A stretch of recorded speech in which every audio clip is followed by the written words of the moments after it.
Hey everyone, I am Ray Gauthier, and welcome to this edition of Bible Break, a new feature we're sharing with you on Truth and Testimony, the broadcast. You'll probably know of Bible Break if you follow my other channel, but we decided to bring it over to Truth and Testimony because we wanted to do a feature where we're only reading the Bible, and we couldn't find a better name for it than what we originally had on the other channel for Bible Break. So from time to time, probably on a regular basis, you will find myself or Adrian Scott reading right out of the Bible as kind of like a Bible time. And I think it'll be fun because we have our little vignettes that we do of Shekels for Your Thoughts, even though we haven't really done one for a while. And that's basically whatever's on our mind, and then there's some teachings, but Bible Break is going to be just about reading the Bible. And today we're going to launch our new series, or should I say our new feature, because this isn't going to be a series. This is just going to be one chapter I'm going to be reading out of the book of Daniel, chapter 3. And those of you that are familiar with chapter 3 or the book of Daniel, you'll know that this is the story of Shadrach, Meshach, and Abendego, three young men who refused to worship an idol and therefore was condemned to death. And it's a very incredible story. And if you're ready, why don't we first start with a prayer. Dear Lord, thank you for this time together in your word. Help us to understand it. And Lord, we thank you for this opportunity to hear your word and to share it with others. In Yeshua's name, amen. All right, friends. And currently right now I'm out here in Vaughan, Ontario. And I'm actually sitting inside at an en route because I figured, you know what, I got to get out of that truck and the reefer noise and everything else. So I think this will work out really well because it's very quiet in here today. All right, friends, if you're ready. Now, this story dates back to 600 years before Christ, which is about 2,600 years ago. So just to give you an idea when this story took place. And at the time, the king of Babylon was Nebuchadnezzar, not Never. All right, if you guys are ready, chapter 3, we're going to be reading under the King James translation. This wonderful translation that I have here, which I always seem to have to look at the beginning. The Restoration Study Bible, 4th edition, for those of you that are interested. All right, let's begin, shall we? Nebuchadnezzar, the king, made an image of gold, whose height was 60 cubits, and the breadth, which is the width, was 6 cubits. So how big is that? That's 90 feet by 9 feet, okay? That's huge. That's huge. Like a telephone pole is 40 feet, okay? That's twice the size, twice the height of a telephone pole, and 9 feet wide. And this is an image of, I'm assuming, himself. So an image of gold. So Nebuchadnezzar the king made an image of gold. Now this is an image of gold. That's like a lot of gold. Do you think it was gold plated? If it wasn't, that must have been really heavy. And they must have had guards around it constantly because that's a lot of gold. All right. Again was 60 cubits, and the breadth thereof 6 cubits. And he set it up in the plain of Dura in the province of Babylon. Babylon, which is just now, and today's day, would have been south of Baghdad in Iraq. Then Nebuchadnezzar the king sent to gather the princes, the governors, and the captains, the judges, the treasurers, the counselors, the sheriffs, and all the rulers of the provinces to come to the dedication of the image which Nebuchadnezzar the king had set up. So he's more or less calling his government. Guys, come on. We're going to have a little ceremony and celebrate this, this image that I have erected. Verse 3. Then, or should I say, verse 3. Then the princes, the governors, the captains, the judges, the treasurers, the counselors, the sheriffs, and all the rulers of the provinces were gathered together under the dedication of the image that Nebuchadnezzar the king had set up. And they stood before the image that Nebuchadnezzar had set up. So here's Nebuchadnezzar. He's probably thinking, oh yeah, I've erected this wonderful 90-foot by 9 golden image, and everyone's come to gaze on it. And when you read enough about Nebuchadnezzar, you'll know that he's a very prideful, arrogant man. And here's an example of it. Verse 4, then a herald cried out loud, to you it is commanded, O people, nations, and languages, that at what time ye hear the sound of the cornet, flute, harp, sackbut, psaltery, and all kinds of music, ye fall down and worship the golden image that Nebuchadnezzar the king hath set up. So now, once they hear all this music playing, they are ordered to kneel down, bow down to this golden image. Simple enough, if you're a pagan, I suppose. Verse 6, and whoso falleth not down and worship shall the same hour be cast into the midst of a burning fiery furnace. The options aren't good. So they're thinking, okay, what's the worst way to go? What's the worst way to die, to be burned alive? So it doesn't sound like they have too many options here. And we think we got it bad right now in our time and age. All right, 7. Therefore at that time, when all the people heard the sound of the cornet, flute, harp, sackbut, psaltery, and all kinds of music, all the people of the nations and languages fell down and worshipped the golden image that Nebuchadnezzar the king had set up. So far so good. His plan is working. Wherefore at that time certain Chaldeans came near and accused the Jews. Oh, here's the Jews causing problems again. They spake and said to the king Nebuchadnezzar, O king, live forever. Thou, O king, hast made a decree that every man that shall hear the sound of the cornet, flute, harp, sackbut, psaltery, and all kinds of music shall fall down and worship the golden image. And whoso falleth not down and worship, that he should be cast into the midst of a burning fiery furnace. So they're more or less just repeating, making it very clear, this is what you decreed, O king.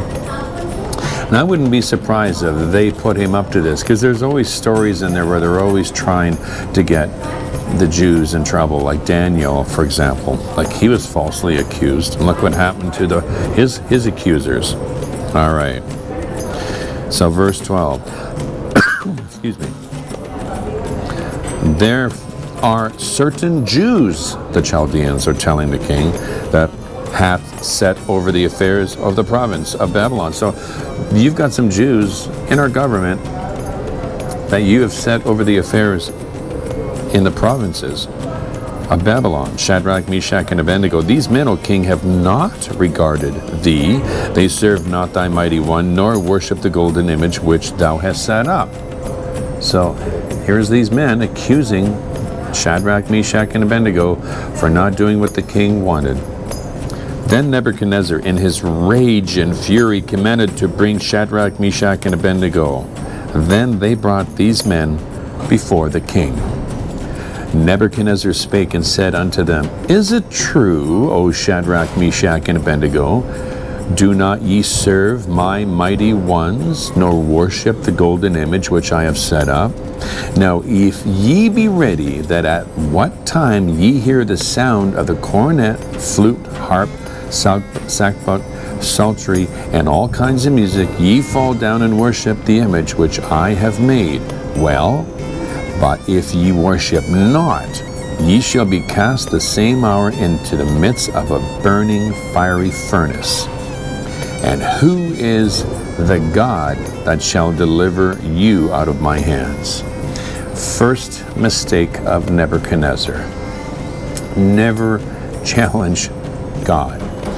So he's saying, if you do not worship this image, I will send you and put you and throw you into a fiery furnace. And what God can deliver you? So now God's like, oh, really? 16, Shadrach, Meshach, and Abednego answered and said to the king, O Nebuchadnezzar, we are not careful to answer thee in this matter.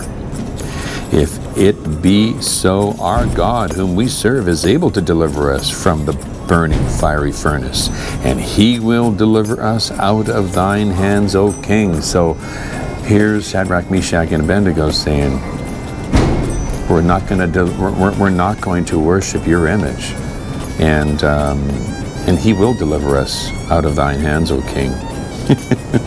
And then they continue, but if not, if our God doesn't deliver us, be it known unto thee, O king, that we will not serve thy mighty one, nor worship the golden image which thou hast set up.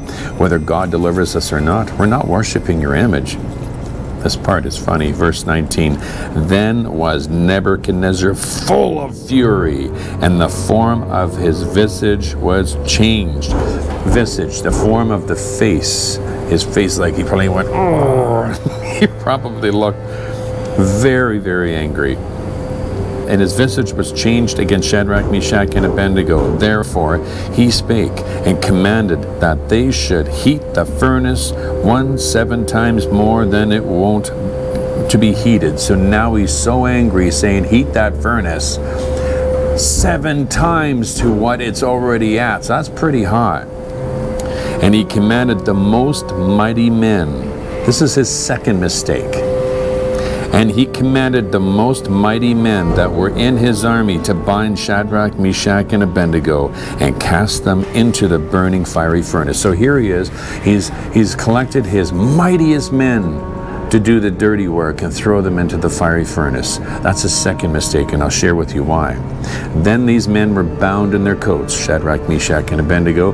Their hosen and their hats and their other garments were cast, and they were cast into the midst of the burning fiery furnace. So now they're thrown into the furnace.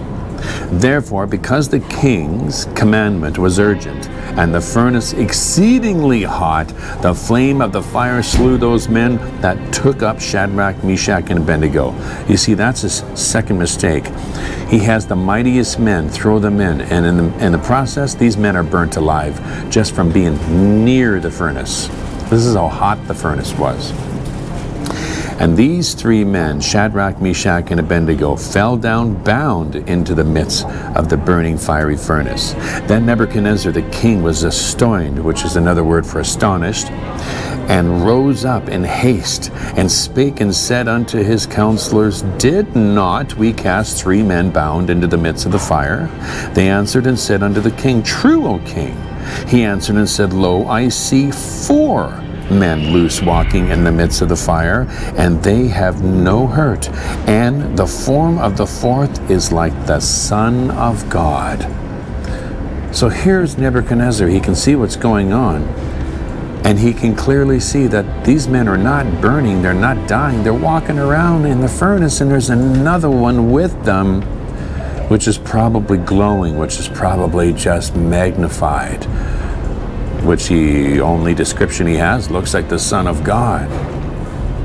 Then Nebuchadnezzar came near to the mouth of the burning fiery furnace and spake and said, Shadrach, Meshach, and Abednego, ye servants of the Most High God, come forth and come hither. Then Shadrach, Meshach, and Abednego came forth of the midst of the fire, and the princes, governors, and captains, and the king's counselors, being gathered together, saw these men upon whose bodies the fire had no power, nor was a hair of their heads singed, neither were their coats changed, nor the smell of fire had passed on them. They didn't even smell like smoke. Neither was a hair on their heads singed, in a furnace that literally devoured the men that threw them in there. That's amazing. Then Nebuchadnezzar spake and said, blessed be the God of Shadrach, Meshach, and Abednego, who hath sent his angel and delivered his servants that trusted in him, and have changed the king's word, and yielded their bodies that they might not serve nor worship any god except their own God. Hey, that's pretty amazing testimony of Nebuchadnezzar. Therefore I make a decree that every people, nation, and language which speak any amiss against the God of Shadrach, Meshach, and Abednego shall be cut into pieces, and their houses shall be made a dunghill, because there is no other God that can deliver after this sort. Wow. This man, his life is changed now by the looks of this. I mean, that would be life-changing for me if I seen something like that. Then the king promoted Shadrach, Meshach, and Abednego in the province of Babylon. Wow, isn't that amazing? But we'll learn a little bit later on in Daniel that Nebuchadnezzar is a human being, and he makes a big mistake by having a party, and his kingdom is overthrown. But the reason why I wanted to do Shadrach, Meshach, and Abednego is because it shows us how faithful God is to those that are obedient to him. This is all about obedience. And these men had incredible faith. And it also shares with us that in the midst of a trial like this, even a trial that is could cost you your life, if you stand firm with your faith and do not deny your God, Yeshua, Jesus Christ, who was in that fiery furnace. That was Jesus in that fiery furnace with Shadrach, Meshach, and Abednego. God will be there with you. And and they also said in there too, our God will deliver us. But if he doesn't, we're still not going to worship your image. So they knew, hey, if God decides not to deliver us, we're still not going to do it. So they were still obedient, even though there's a good chance that God may not deliver them. And there's lots of stories in life and things down in history where a lot of people did die for their faith. They were martyrs. So this is an incredible story, and I hope you enjoyed this. Again, Daniel chapter 3, Shadrach, Meshach, and Abednego. Until the next Bible break, see you later.